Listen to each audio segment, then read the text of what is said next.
Que alegria estar aqui nessa noite, a gente poder juntos adorar a Deus. Quantos aqui estavam assim, desfrutando da presença de Jesus nesse lugar? É por isso que eu pedi para o Felipe estar aqui, porque não sei se você percebeu, mas na hora do solo da guitarra, a unção veio. Quem percebeu? Você sabe que uma vez o rei de Israel pediu para o profeta vir profetizar? E então o profeta disse: tragam-me o tangedor. Tragam-me alguém que quando toca, conecta céu e terra. E eu creio na unção que está sobre a vida desses músicos aqui. E eu creio que eles podem nos ajudar também a receber aquilo que o Senhor tem para liberar sobre nós, amém? Quantos aqui estão com expectativa e cheios de vontade de ouvir a palavra de Deus nessa noite?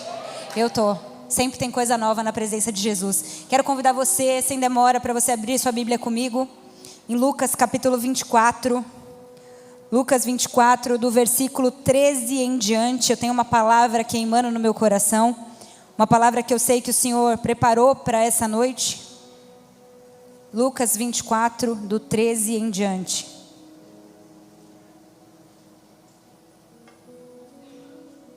Eu sei que está calor, eu sei que às vezes a gente fica incomodado pelo calor, mas tenta focar o máximo que você conseguir aí. Quantos acharam, digam, eu amo a Bíblia. Quem não achou, diga, eu também. A maioria achou. Vamos ler? Lucas 24, 13. Texto muito conhecido, diz assim: naquele mesmo dia, 2 discípulos estavam indo para uma aldeia chamada Emaús, que ficava a uns 10 quilômetros de Jerusalém. E iam conversando a respeito de tudo o que tinha acontecido. Enquanto conversavam e discutiam, o próprio Jesus se aproximou e ia com eles. Porém, os olhos deles estavam como que impedidos, diga, impedidos, de o reconhecer. Então, ele lhes perguntou: o que vocês estão discutindo pelo caminho? E eles pararam entristecidos. Um, porém, chamado Cleopas, respondeu: será que você é o único que esteve em Jerusalém e não sabe o que aconteceu lá nesses últimos dias? Ele lhes perguntou: do que se trata? Eles explicaram: aquilo que aconteceu com Jesus o Nazareno, que era profeta, poderoso em obras e em palavras diante de Deus e de todo o povo, e como os principais sacerdotes e as nossas autoridades o entregaram para ser condenado à morte e o crucificaram. E nós esperávamos que, repete comigo, nós esperávamos que fosse ele quem havia de redimir Israel, mas depois de tudo isso, já estamos no 3º dia desde que essas coisas aconteceram. É verdade também que algumas mulheres do nosso grupo nos surpreenderam, indo de madrugada ao túmulo e não achando o corpo de Jesus, voltaram, dizendo que tinham tido uma visão de anjos, os quais afirmaram que ele vive. De fato, alguns dos nossos foram ao túmulo e verificaram a exatidão do que as mulheres disseram, mas não o viram. Então, ele lhes disse: como vocês são insensatos e demorados para crer em tudo que os profetas disseram. Não é verdade que o Cristo tinha que sofrer e entrar na sua glória? E começando por Moisés e todos os profetas, explicou-lhes o que constava a respeito dele em toda a Escritura. Quando se aproximavam da aldeia para onde iam, ele fez menção de passar adiante. Mas eles o convenceram a ficar, dizendo: fique conosco, porque é tarde e o dia já está findando. E ele entrou para ficar com eles. Versículo 30. E aconteceu que quando estavam à mesa, ele pegou o pão e o abençoou. Depois partiu o pão e deu a eles. Então os olhos deles se abriram e eles reconheceram Jesus, mas ele desapareceu da presença deles. E disseram um ao outro: não é verdade que o nosso coração nos ardia no peito enquanto ele falava pelo caminho, quando ele explicava as Escrituras?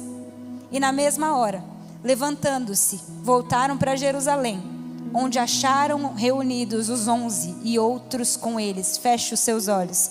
Pai, muito obrigado pela sua palavra. Muito obrigada, Jesus, pela sua presença. Muito obrigado, Jesus, porque você nos leva pelo caminho nessa noite. Nós somos os seus discípulos e nós queremos pedir, nos ensina nessa noite. Por favor, Jesus, coloca fogo no nosso coração. Nos faz arder o peito enquanto a tua palavra é proclamada. Mas mais do que isso, eu oro desde já. Abre os nossos olhos. Nós queremos te ver. Eu oro por encontros com Cristo nessa noite. Eu oro por pessoas que entraram aqui convidadas, que estão começando na fé, que são simpatizantes ou do fã-clube de Jesus. Espírito Santo, nessa noite, abre os olhos das pessoas para não somente te conhecerem de ouvir falar, mas para te ver, para te ver, para te ver. Espírito Santo, eu peço, faz aquilo que só você pode fazer. E como você tem me ensinado, Senhor, aquilo que vier de mim, que for da minha alma, da minha carne, que seja esquecido, mas aquilo que vier do seu trono, que seja cravado nos corações e que traga transformação. É isso que eu oro nessa noite, no nome de Jesus. Amém. Amém. Eu quero falar nessa noite um pouco sobre a nossa maturidade, ou os estágios da jornada da vida de um cristão. E eu quero falar de 3 estágios hoje, de 3 etapas que a gente passa nessa caminhada com Jesus. Como que nessa estrada de Emaús. Por isso eu escolhi esse texto, porque eu acho que ele tem tudo a ver com aquilo que Jesus quer nos falar. Bom, o que a gente está vendo aqui são 2 discípulos de Cristo. Um deles tem nome. O nome é Cleopas, baita nome bonito, inclusive. Se você quiser colocar no seu filho, Cleopas, fica aí a sugestão. O outro não tinha nome. E esses 2 discípulos estavam então no domingo, só que era um domingo tipo assim, quando está caindo o sol, já no pôr do sol, no entardecer, eles estavam fazendo esse caminho, indo de Jerusalém para Emaús. E Emaús era essa vila, esse lugar que era a casa desses discípulos. E como estava o coração desses discípulos? A Bíblia conta, estavam tristes. Esses 2 homens estavam decepcionados, por que não dizer frustrados? Sabe, isso está tão bem expresso. Olha aí na sua Bíblia, deixa ela aberta. Olha no versículo 21, o que eles diziam: nós esperávamos que Jesus Cristo redimisse a Israel. Sabe por que eles estão tristes? Porque eles estão na primeira etapa da jornada, da caminhada de maturidade cristã. E eu quero dar um nome para essa etapa. Se você está anotando no seu celular, no seu caderno, você faz muito bem. O nome dessa primeira etapa que todos nós vivemos, ou estamos vivendo, ou já passamos por ela, eu quero chamar de Jesus para mim. Jesus para mim tem uma pergunta: é o que eu espero que Jesus faça? E eles esperavam que Jesus redimisse a Israel. Está clara a expectativa deles aqui. O que eles queriam de Jesus é que ele fosse um Messias. O Messias político, alguém que ia liderar Israel contra Roma, que era o seu opressor, e que ia pela espada, pela força, pela revolução, fazer a nação de Israel livre de novo. Era isso que eles esperavam. Só que você tem que entender que esses discípulos andaram com Jesus por 3 anos. Eles não eram um dos 11, mas talvez eles eram dentro daqueles 120 que estavam em Atos, quando o Espírito Santo desceu sobre a igreja. Talvez eles estavam lá. Então era gente que tinha visto com seus olhos Jesus multiplicando pão. Eles tinham visto cegos vendo, surdos ouvindo, paralíticos levantando, mortos ressuscitando. Eles tinham visto, eles sabiam que Jesus era o Filho de Deus, ele era o Messias aguardado, ele era aquele profetizado em Gênesis 3,15, que viria e esmagaria a cabeça da serpente. Eles não eram qualquer pessoa, eles conheciam Jesus. Isso é tão real. Essas obras de Jesus que atestavam que ele era o Messias, isso é tão real. Se você puder, abra comigo rapidamente aí em Lucas 7. Lucas 7, 19. Tem um outro texto que corrobora com isso. É quando João Batista está na prisão. E ele manda 2 dos seus discípulos irem até Jesus para perguntar para Jesus assim: olha, és tu quem haveria de vir, ou devemos esperar outro? Veja que o problema aqui, nessa fase do Jesus para mim, sempre tem a ver com a espera. És tu aquele que haveria de vir ou devemos esperar outro? Mas olha só o que está escrito aí nesse texto. Aqui na minha referência, gente, é no versículo 22. Confiram para mim. Está escrito assim: Jesus mandou dizer a João: voltem e anunciem o que vocês viram e ouviram. Os cegos veem, os aleijados andam, os leprosos são purificados, os surdos ouvem, os mortos são ressuscitados e as boas novas são pregadas aos pobres. Você está vendo que as obras de Jesus afirmavam quem Ele era. Ele era o rei e o reino estava entre eles. As obras afirmavam isso. Mas se o texto parasse por aí, estava bom. Só que Jesus continua falando algo para João. Versículo 23, Jesus diz assim: é verdade, isso tudo está acontecendo. Os cegos veem, os aleijados andam, os leprosos são purificados, os surdos ouvem, os mortos são ressuscitados, as boas novas estão sendo ditas aos pobres. Mas feliz, João, é aquele que não se escandaliza por minha causa. Sabe por quê? Porque todas as vezes que Deus tinha mandado servos anteriormente para Israel, eles eram libertadores. Vou te explicar. Moisés libertou Israel do Egito. Os juízes naquela época libertaram Israel das nações que os oprimiam. O rei Davi libertou Israel da mão dos filisteus.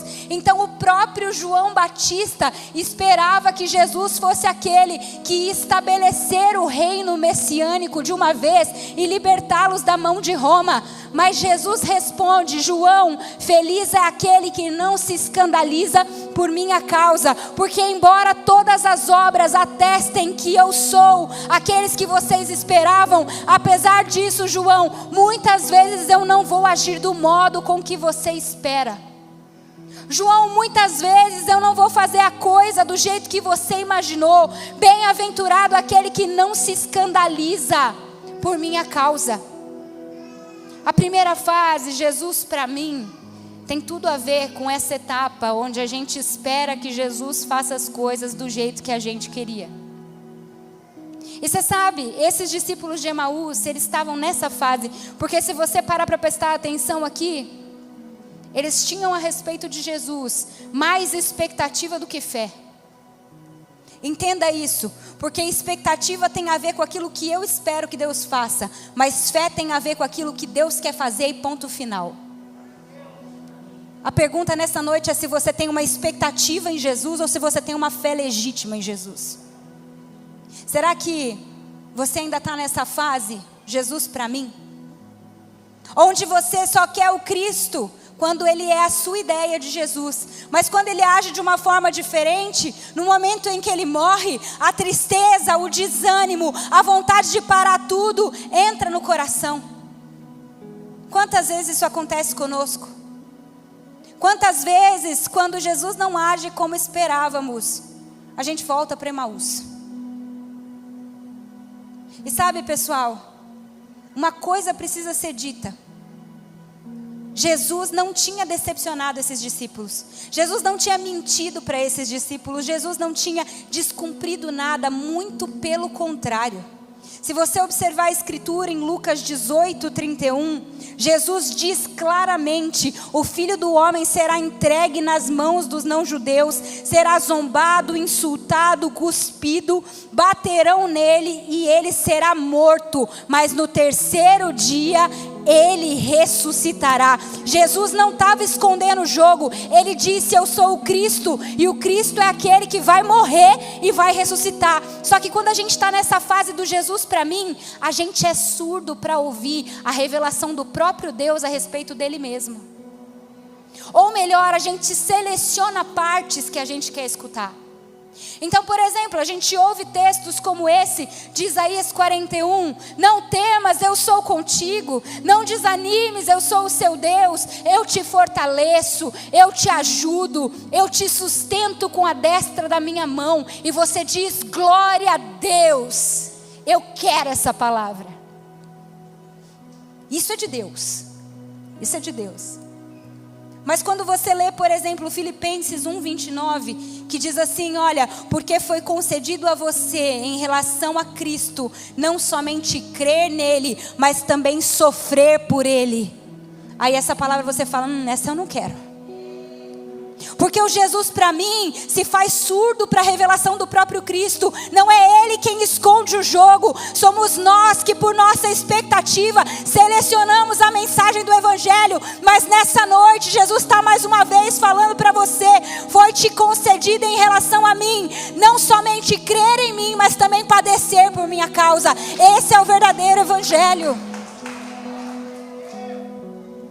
O que você espera de Jesus? Eu quero te perguntar nessa noite, ou melhor, eu vou reformular a pergunta. O que acontece com você quando Jesus não age da forma que você esperava que ele agisse? Essa é a pergunta que nós temos que nos fazer. Quando nós somos frustrados, entristecidos, decepcionados, quando a nossa expectativa é abatida, o que acontece com a gente? Porque eles voltaram para Emaús. E deixa eu explicar algo para você. Jerusalém ficava numa geografia alta. Tanto é que os homens subiam a Jerusalém 3 vezes por ano para adorar. Era uma subida mesmo. Não é algo figurado, é literal. Tanto é que a Bíblia fala dos montes de Sião, são lugares altos. Mas Emaús não era num lugar alto, Emaús era num lugar baixo. Então quando eles se entristeceram pela morte de Cristo, eles literalmente desceram. Quando Jesus não agiu da forma que eles esperavam, eles literalmente caíram. Eles voltaram para Emaús. Enquanto Jerusalém era o lugar do propósito, porque Jesus disse, fiquem em Jerusalém, até que do alto vocês sejam revestidos de poder. Emaús era o lugar do conforto. Emaús era o lugar da desistência. Emaús era aquele velho lugar para onde a gente volta quando a gente está sem fé. Sabe, talvez Emaús para você seja pecado. Talvez quando Jesus não faz o que você achou que ele faria, você volta para aquele pecado de estimação. E você vai de novo para a lama. O que é Emaús para você? Talvez não seja um pecado, talvez sejam as suas idealizações. Você pensou que, poxa, acho que lá na família de Zascope, se a igreja vai ser assim, assim, assim. É isso que eu espero que Jesus faça lá. E aí você veio, você está aqui há alguns meses e a sua expectativa está sendo frustrada. E agora você está querendo caminhar de volta para Emaús. Quer saber? Acho que esse negócio de igreja realmente não dá certo. Acho que eu vou voltar a ser crente de YouTube. Eu vou adorar Deus só da minha casa. Ou sabe quando você falou assim, não, eu vou ser dizimista, porque Deus vai abençoar a minha empresa. Mas aí você começou a dizimar, só que está difícil do mesmo jeito para vender. E você fala, esse negócio de ser crente, eu vou voltar para Emaús. Eu vou voltar para o lugar de onde eu vim, não vale a pena servir o Senhor. O que acontece com você quando Deus não age da forma como você esperava? Essa é a primeira etapa, Jesus para mim. Agora deixa eu te falar uma coisa. Todos nós já estivemos nesse lugar ou estamos nesse lugar. E entenda, Jesus não condena esse lugar, porque é um lugar de início. É um lugar de infância. É um primeiro estágio. Jesus não condena esse lugar, mas Jesus quer que você cresça. Jesus quer que nós cresçamos. Sabe o que Jesus não quer? Que você fique 10, 20 anos na igreja, tratando Jesus como um amuleto para fazer só o que você deseja. Porque Jesus é Deus. Porque Ele é o Todo-Poderoso. E porque muitas vezes Ele vai agir de forma diferente daquilo que você pensou. Porque se não fosse assim, você seria Deus. Mas Deus não cabe na nossa caixinha. Deus não cabe na nossa cabeça. A Escritura diz que assim como o céu é distante da terra, assim os pensamentos dele são muito mais elevados do que os nossos pensamentos. Ou como Romanos 11 diz, que profundidade da riqueza e da sabedoria de Deus, como são insondáveis os seus juízos, impenetráveis os seus caminhos. Quem conhece a mente de Deus? Quem pode aconselhar Ele? Quando Ele faz diferente do que você imaginava, entenda, é para o seu bem. É para o meu bem. É porque Ele é Deus e porque Ele não deve explicações a nós. Eu perdi meu filho no ventre, eu ainda não expeli, ainda está aqui. Eu perdi meu filho e Deus não agiu como eu esperava. E posso falar para você, ainda bem. Porque Ele sabe do futuro. Porque Ele vê coisas que eu não vejo. Porque Ele está construindo em mim coisas boas, ainda que as circunstâncias sejam más. Ele é Deus, Ele é bom, Ele nos ama e Ele faz as coisas como lhe apraz. Sabe? Deus quer nos tirar dessa infância. Deus quer nos tirar desse primeiro lugar de Jesus para mim. É como o Timothy Keller diz, né? Se o Deus que você adora nunca discorda de você, você está adorando uma versão idealizada de si mesmo, não é de Deus. Eu vou repetir para você gravar. Se o Deus que você adora nunca discorda de você, você está adorando a você mesmo. Deus é Deus, Ele não cabe na nossa caixinha. E sabe, para fazer a gente transicionar para essa segunda etapa, Deus usa um método muito engraçado. O método que Deus usa para a gente entrar nesse novo nível tem tudo a ver com a fase que a gente estava. A gente estava numa fase que eu estava dizendo aqui que era uma fase mais infantil. E esse final de semana, meu sobrinho de 2 anos estava em casa. O Pedro, filho do Arthur. E criança, é muito massa. Porque criança gosta do lúdico. Criança gosta de ilusão. Então o Pedro gosta do Homem-Aranha. Então ele bota a fantasia do Homem-Aranha, ele vai para o andar de cima, e se a gente não ficar esperto, ele quer pular, ele quer escalar, ele acha realmente que ele é o Homem-Aranha. Por quê? Porque criança se ilude, criança brinca com a realidade. E essa primeira fase do Jesus para mim é uma fase de ilusão. Então, para Deus tirar a gente dessa fase, Ele usa o método da desilusão. Presta atenção nisso. Deus nos desilude para nos fazer crescer. Sabe o que é desilusão? Vou explicar para você mais ou menos assim. Você dirige, você está numa estrada, mão dupla, você está no escuro, vem um carro na direção contrária da sua, e ele liga o farol alto. Sabe quando o farol alto vem bem na sua cara? Sabe? Antes de iluminar o caminho, ele te cega. É verdade ou não é? Você fala, oh, abençoado, que agora eu não enxergo nada. Fica aquele monte de coisinha assim na vista. Isso é desilusão.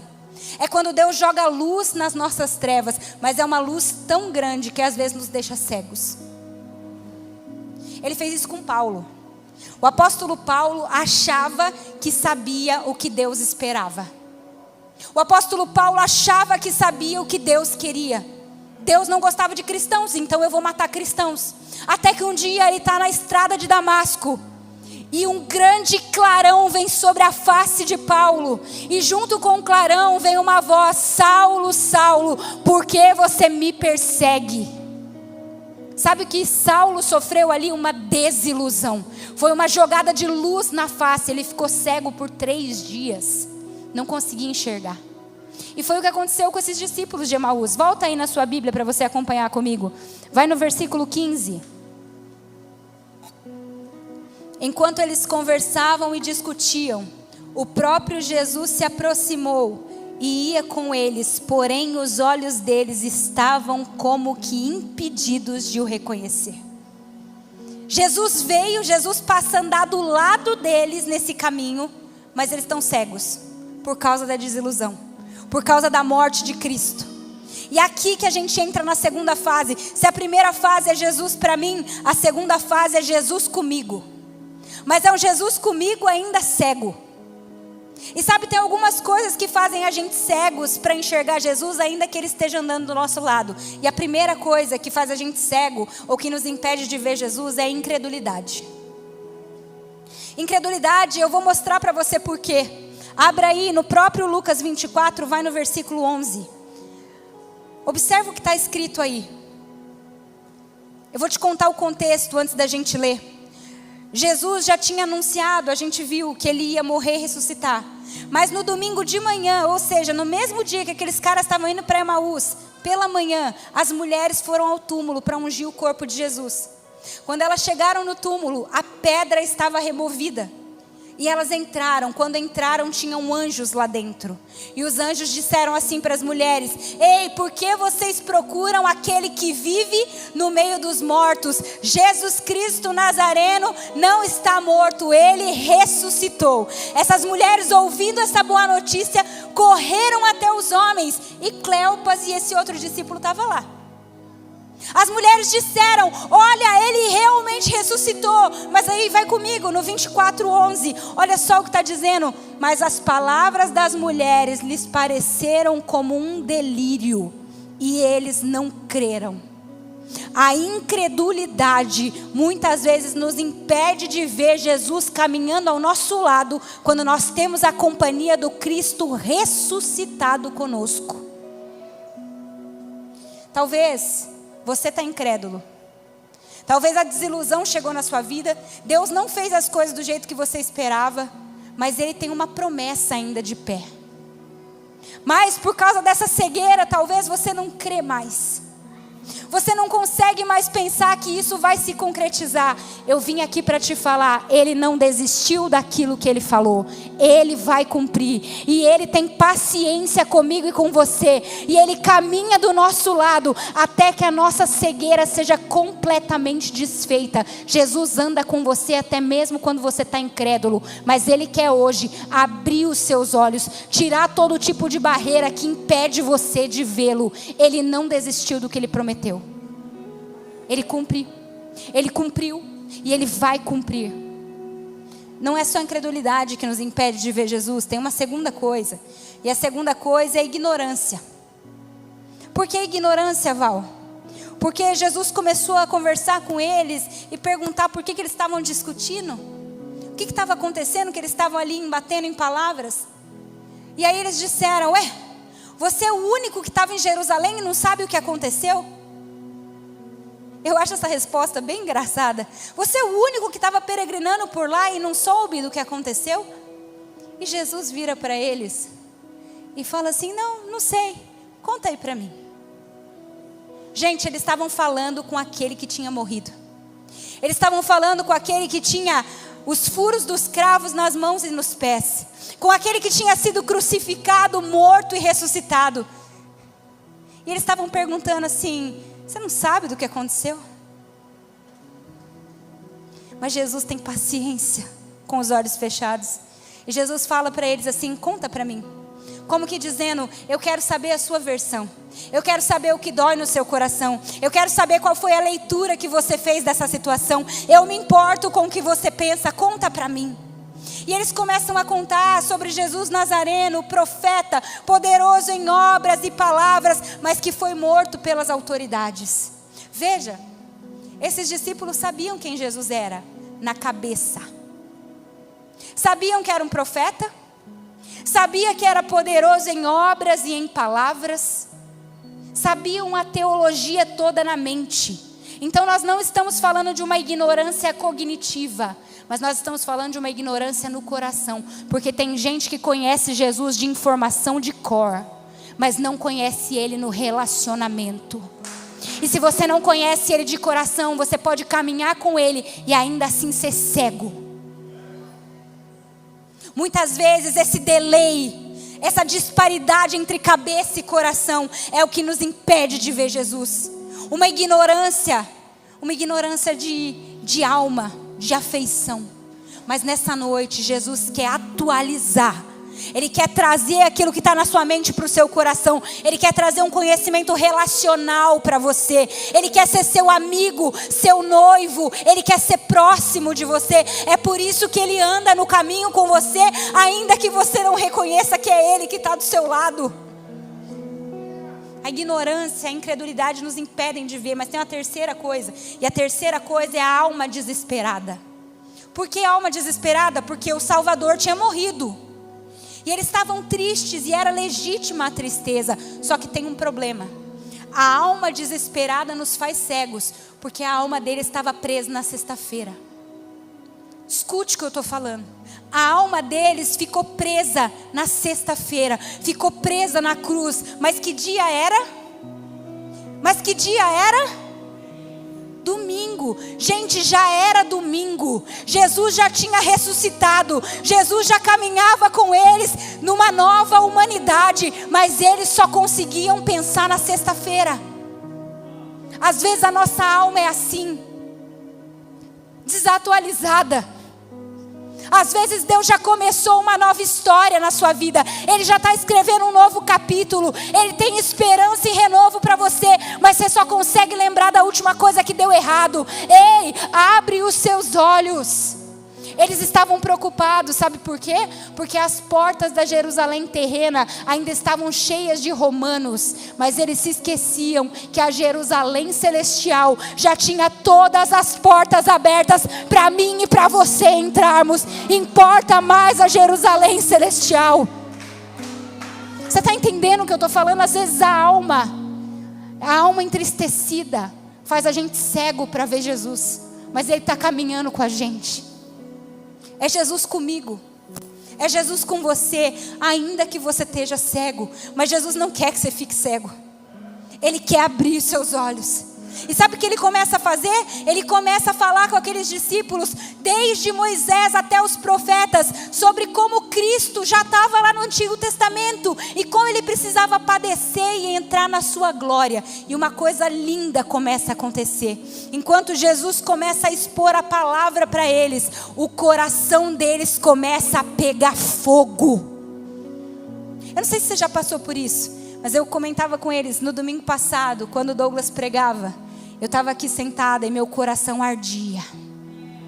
O meu coração ardia, porque quando a palavra de Deus é ministrada, o Espírito Santo vai começando a botar fogo dentro da gente. É fogo dentro da gente. Vai ardendo, vai queimando, vai queimando, vai queimando. E você fala, uau, tem coisa aí.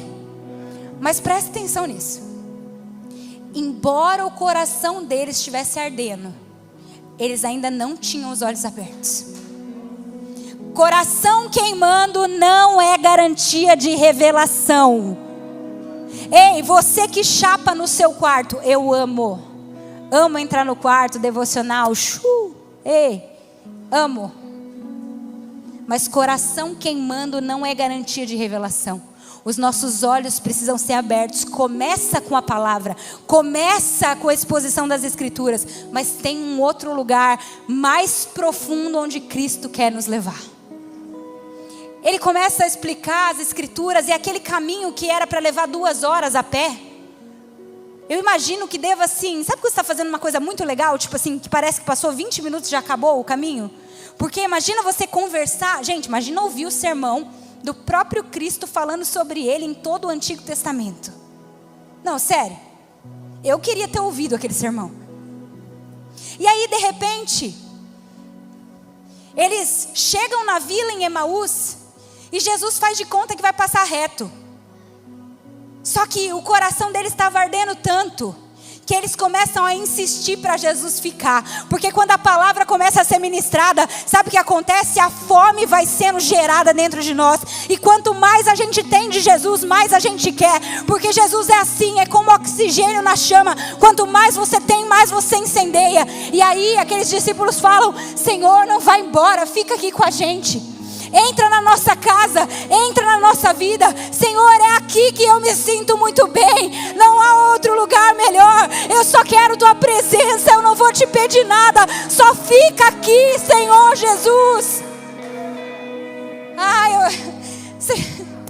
Você está nesse lugar, não tem problema. Se você está no Jesus para mim, Ele está te pegando pela mão e está falando que Ele é Jesus contigo. Mas se você é Jesus comigo e ainda está cego, Ele está te pegando pela mão e falando, vamos entrar para dentro da casa, que eu vou permanecer com você. Você tem essa fome no seu coração? Sabe, a fome é um termômetro da nossa espiritualidade. Como é que está a sua fome nessa noite? Quando o indivíduo está doente, a primeira coisa que acontece, ele perdeu o apetite. Quando o indivíduo está doente, a primeira coisa que acontece, ele parar de comer. Se você está sem fome aqui hoje, pode ser que você esteja doente. E sabe o que muitas vezes nos deixa sem fome de Jesus? Pecado. O pecado nos deixa sem fome de Deus. Sabe, há um convite do Espírito Santo nessa noite, escute isso. Se você está aqui, se você está pensando na sua fome, pensando, Val, eu não tenho fome de Deus, Val, eu não tenho vontade de me relacionar com Deus, e você sabe que você está em pecado, o Espírito Santo está dizendo, nessa noite é noite de conserto, é noite de arrependimento. Aquele que confessa e deixa, alcança a misericórdia. Não há pecado que o sangue de Jesus não possa limpar. O Espírito Santo é poderoso para renovar a sua vida, a ponto de te dar força para vencer esse pecado. Tem libertação aqui nessa noite, mas você precisa fazer uma escolha de abandonar as velhas práticas, de abandonar os velhos ídolos, de abandonar aquilo que não agrada ao Senhor, para que a sua fome volte. O médico dos médicos está aqui nessa noite para curar o coração daqueles que não têm mais fome de Deus. Se é você, tem conserto para você nessa noite. Mas não é só a doença que nos tira a fome. Tem uma outra coisa que nos tira a fome. E sabe o que é? Você que é mãe, você vai me entender. As minhas crianças, umas 11h30 da manhã, eles querem comer salgadinho. Se eu deixar a Luísa e Davi comerem um Cheetos 11h30 da manhã, quando chegar meio-dia, eles vão comer almoço, sim ou não? Eles vão comer arroz com feijão, sim ou não? Sabe o que nos tira a fome? Barriga cheia de tranqueira. Sabe o que nos tira a fome? Distração. Aqui eu não estou falando de pecado. Aqui eu estou falando de coisa lícita, mas que rouba de você a fome pela presença de Deus. Eu estou falando que se fosse no século 21, talvez esses discípulos de Emaús estivessem voltando para casa, Jesus ressuscitado aparecesse do lado deles, mas eles iam estar cada um com o seu smartphone, com o seu AirPod na orelha, assistindo um podcast, um YouTube, sei lá o que for, e iam perder aquele sermão maravilhoso, iam perder a fome, iam perder o coração queimando. Você está entendendo o que eu estou falando? Muitas vezes não é a doença que nos tira a fome, mas é a barriga cheia de tranqueira. E se esse é o seu caso, você precisa fazer escolhas de abandonar coisas lícitas. Escuta o que eu vou falar, com muito temor. Existe o rio de Deus, ele está disponível para todos, mas existem estágios. Existem águas no tornozelo, nos joelhos, nos lombos, e águas em que a gente não pode nadar. Você escolhe até onde você vai. Deus está chamando pessoas aqui para irem a um lugar mais profundo, e para isso vai ser necessário abrir mão de coisas que não são pecado.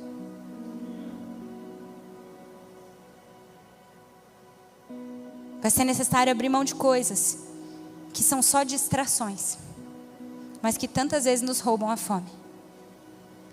Eu tenho uma coisa para falar para você. Jesus nunca despreza um coração quebrantado e contrito.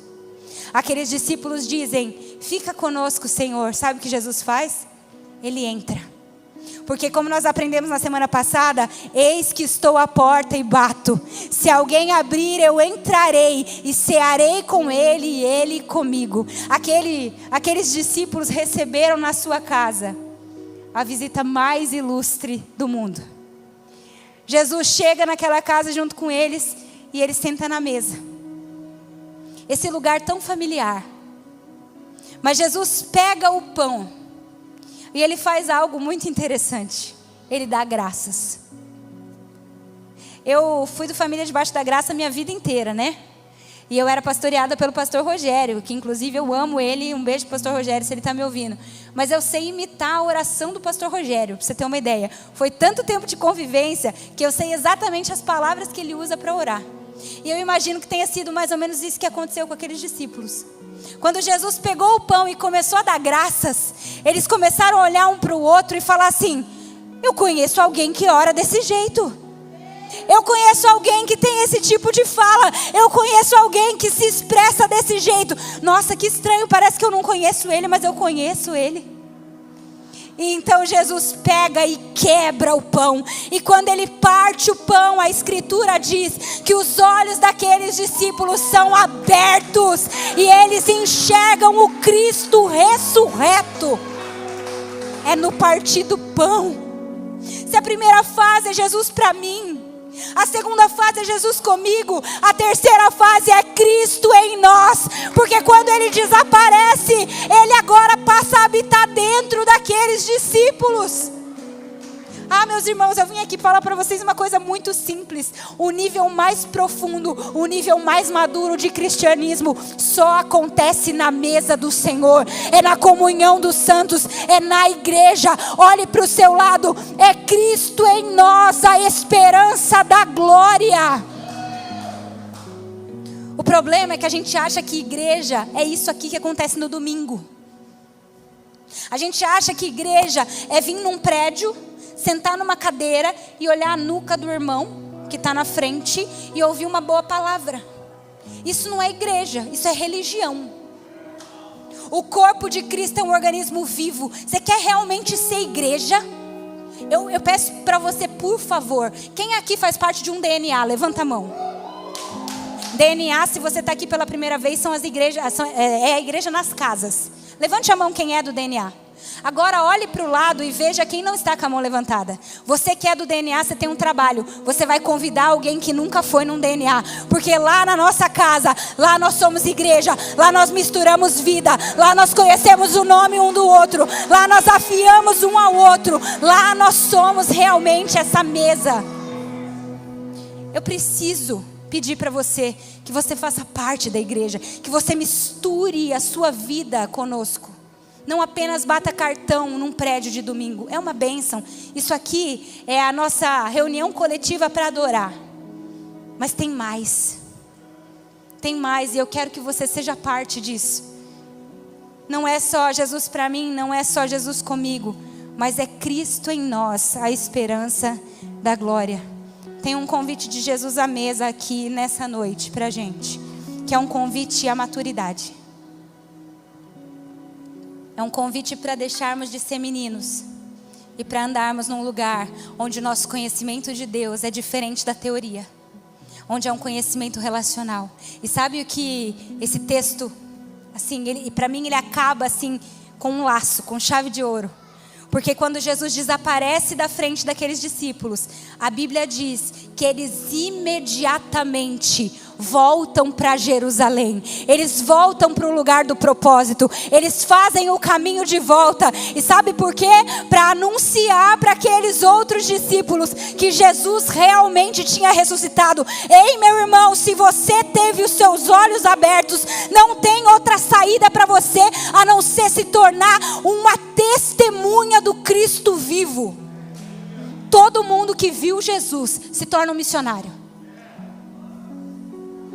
Sabe, eu espero nessa noite não apenas que o seu coração queime, mas eu espero que Jesus abra os seus olhos. Se coloca de pé no seu lugar, nós vamos orar. Antes de nós orarmos,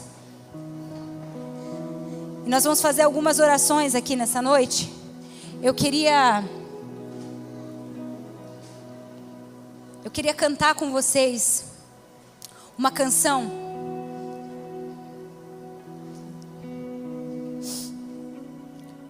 É a canção que fala desse texto. Eu queria cantar a música Emaús com vocês. E eu queria que enquanto você cantasse, você trouxesse à sua mente, então, tudo isso que o Espírito Santo te ensinou nessa noite. Enquanto você adora, vai falando com Jesus e vai dizendo: Jesus, abre os meus olhos. Jesus, eu quero andar com você numa caminhada mais profunda. Jesus, eu quero sentar na mesa com você. Jesus, se o meu coração não está queimando, por favor, encha meu coração. Fira o meu coração com uma chama de amor que sai direto dos seus olhos, que são como chamas de fogo.